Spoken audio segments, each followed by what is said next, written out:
saling mendoakan. Saudara, pernahkah Anda mengikuti persekutuan di gereja atau di sebuah persekutuan di mana kita saling mendoakan? Mungkin pemimpin persekutuan doa meminta kita mendoakan orang yang ada di sebelah kanan kita. Kita mendoakan orang yang duduk di sebelah kanan kita, dan diri kita didoakan oleh orang yang duduk di sebelah kiri kita. Betapa menyenangkan bila kita dengan tulus dapat saling mendoakan.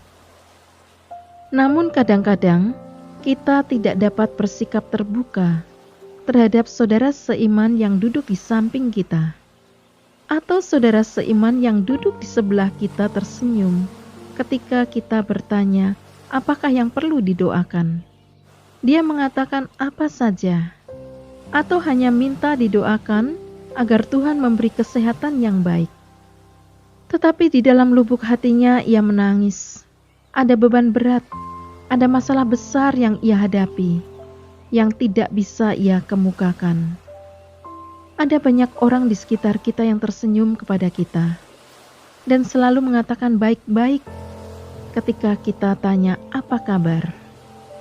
Tetapi senyum itu tidak jujur. Mungkin dia sedang terluka, mungkin dia sedang berduka, mungkin dia sedang putus asa, atau dia sedang rindu dukungan dan kekuatan. Dia perlu didoakan, walau dia tak sanggup mengungkapkan masalahnya. Kita tidak dapat berjalan sendiri. Kita butuh teman-teman yang mendukung kita dalam doa. Alangkah terhiburnya bila ketika kita sedang merasa berjuang sendiri, menyadari ada teman-teman yang mendukung kita dalam doa. Ada ungkapan yang mengatakan, "Good friends are like stars. You don't always see them, but you know they are there." Artinya, teman yang baik seperti halnya bintang-bintang. Engkau tidak selamanya melihat mereka, tetapi engkau tahu bahwa mereka ada di sana. Rasul Paulus selalu berdoa untuk jemaat Tuhan, dan ia pun juga membutuhkan dukungan doa mereka. Mari kita membaca Efesus 6 ayat 18 sampai dengan yang ke-20. Rasul Paulus mengajarkan hidup saling mendoakan kepada jemaat Tuhan. Kepada jemaat di Filipi, Paulus berkata bahwa ia mendoakan mereka. Dan kepada jemaat di Efesus, Rasul Paulus mengajarkan agar mereka setiap waktu berdoa untuk orang-orang kudus. Artinya untuk saudara-saudara seiman. Tidak hanya untuk sesama anggota jemaat, tetapi juga untuk Rasul Paulus. Betapa berat perjuangan dan kesulitan yang dihadapi Rasul Paulus sebagai hamba Tuhan. Ia tidak sanggup menanggung itu seorang diri. Ia membutuhkan dukungan doa. Paulus tidak segan-segan meminta agar mereka tidak lupa untuk berdoa bagi dirinya. Ada orang-orang yang merasa malu atau ragu untuk memohon didoakan. Kita harus belajar untuk saling mendoakan. Oleh sebab itu kita pun tidak perlu ragu untuk membuka hati kita agar ada ikatan kasih untuk saling mendoakan. Mari kita belajar mulai hari ini. Kita tidak berdoa untuk diri kita sendiri saja. Cobalah lebih peka terhadap orang-orang di sekitar kita, terhadap keluarga kita, terhadap teman sekerja kita, terhadap saudara-saudara seiman kita, agar kita dapat berdoa bagi kebutuhan mereka. Tiap doa kita adalah berharga. Doa akan mengubah hidup kita. Doa menguatkan iman kita. Doa menggerakkan Tuhan untuk menolong kita. Mari kita saling mendoakan.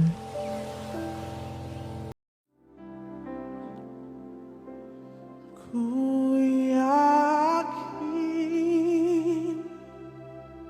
Engkau memberkati aku berlimpah-limpah dan memperluas.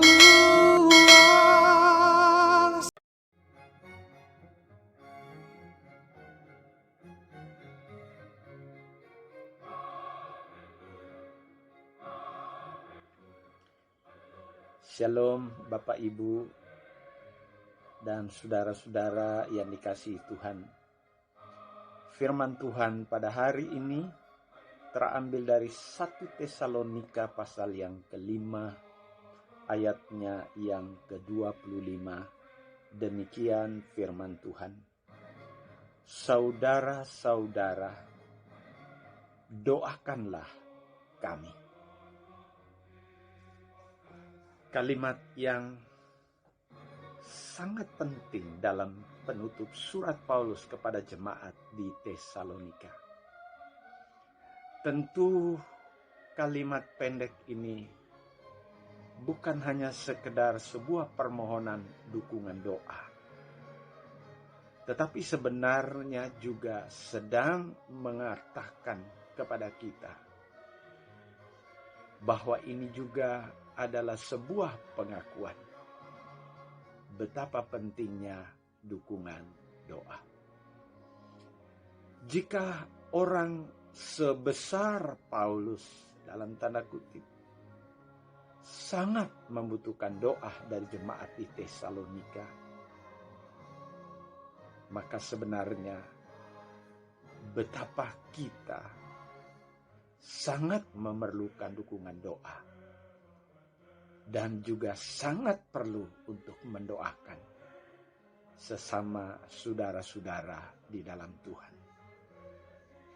Marilah kita di tengah-tengah situasi saat ini juga terus saling mendoakan.